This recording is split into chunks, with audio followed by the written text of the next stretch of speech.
আধুনিক সভ্যতার এই যুগে এসেও গ্রামের কিছু মানুষের জীবনধারা যেন এখনো সেই ৮০ শতকেই পড়ে রয়েছে। তাদের জীবনধারা নিয়ে আমি একটি ভিডিও তৈরি করলাম। গ্রামীণ সভ্যতার এক অদম্য উদাহরণ গ্রামের এই খেটে খাওয়া মানুষগুলো। জীবনের কতটা কঠিন এবং বাস্তবমুখী হয় তাদের না দেখলে বোঝা যায় না। তাদের জন্য যেন মনে হয় জীবন খুবই কষ্ট এবং দুঃসাধ্যকর। আধুনিকতার এই জীবনে এসেও মানুষ কতটা পরিশ্রম করে এবং কত রকমভাবে খেটে খায় তার বাস্তব উদাহরণ।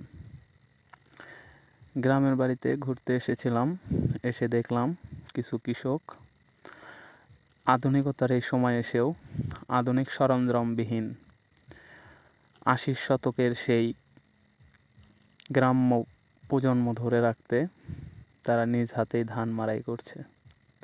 এ যেন এক কঠিন বাস্তবতা। আসলে মানুষকে না দেখলে বোঝা যায় না যে বাস্তব জীবনে মানুষ কতটা কষ্টসাধ্য কাজ করে এবং জীবিকা নির্বাহ করে। তাদের এই জীবনধারা হয়তোবা আধুনিক সভ্যতার মানুষের কাছে ধরা পড়ে না, কিন্তু তাদের এই জীবনধারার মধ্যে কোনো হিংসা, বিদ্বেষ কিংবা রাগ, অভিমান কিছুই নেই।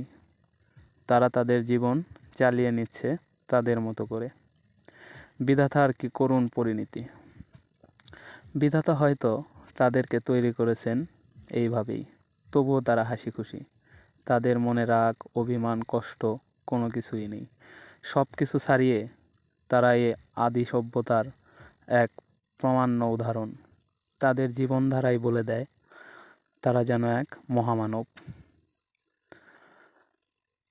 গ্রামের এই খেটে খাওয়া কৃষকদের প্রতি হাজারো সালাম এবং শ্রদ্ধাভরা ভক্তি নিয়ে বলতে চাই, যারা ডাক্তার, ইঞ্জিনিয়ার তাদেরকে হয়তোবা আমরা সম্মান করি, কিন্তু আসলে আমাদের সম্মান করা উচিত যারা আমাদের দুমুঠো খাদ্যর যোগান দেয়।